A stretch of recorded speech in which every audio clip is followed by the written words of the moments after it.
So today we're doing a little bit of mulch ploughing. Got a problem area, and we're just putting some lines. We're on 3 metre centres.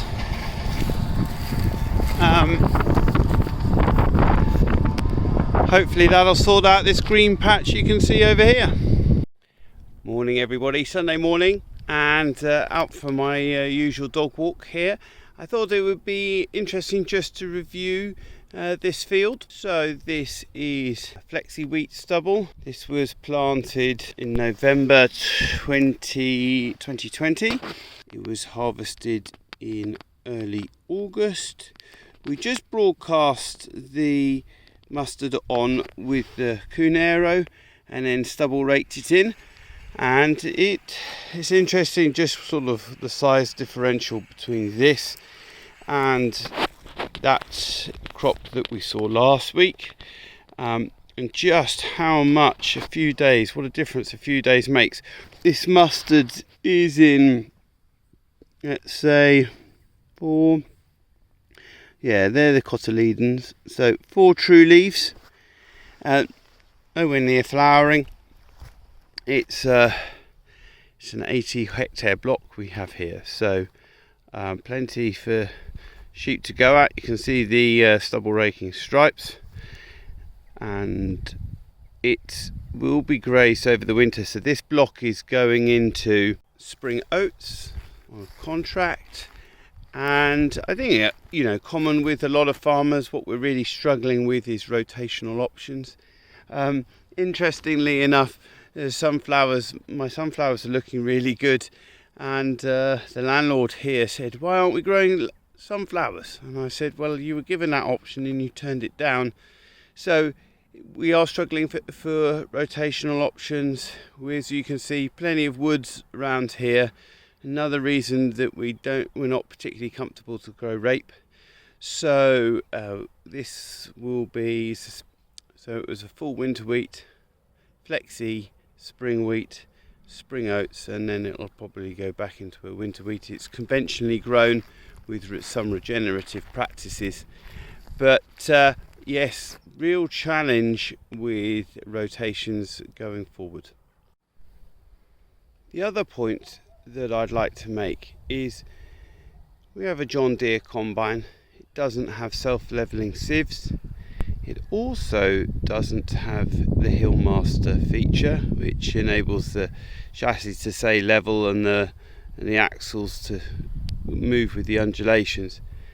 And the combining was up and down this field, but very few green stripes, even despite quite considerable banking. So I'm really pleased with that, actually. It just goes to show that the technology does make a difference.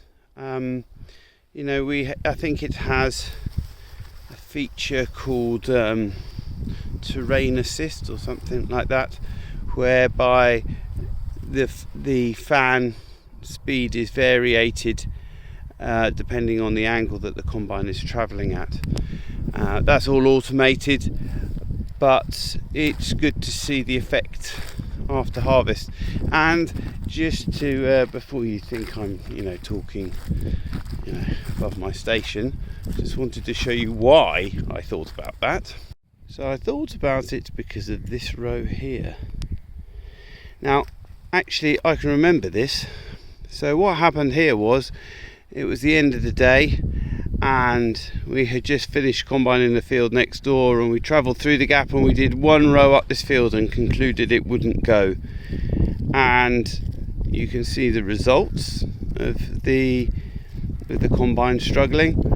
Now it's also worth saying that the headland was chopped, but the body of the field was baled, so hence why you can see so much ground. It's a landlord decision, not mine. My preference would be to chop the straw.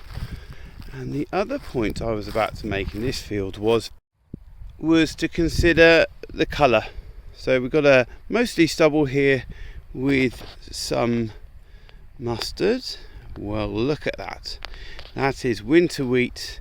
It was cut with same method of establishment, headlands chopped, middle road baled, same again. Difference between that field and this field I think is about a week of combining time, but we'll walk over there and we'll just have a look at what sort of size of difference we're talking about in the mustard crop. So here we are in that other field, and you can see it's just rising above the stubble. It's interesting how it looks a lot thicker from up on the hill than it does down on the ground, but coverage is the same, seed rate's the same, so, and I suppose we are a little bit further on. Oh no, quite significantly. 1, 2, 3, 4, 5, 6, 7 true leaves, so it's quite a lot bigger. But cover crop is growing away, ground is covered. If you think about raindrop impact, winter raindrops will be hitting those leaves instead of hitting the soil and washing it down. So that's what we're trying to achieve here. And after all, during the winter, although it won't appear that the plant is growing much, it's still growing, still pumping exudates into the soil, still feeding that microbial activity, so that come the spring we can explode back into life. So that's the plan. More to follow.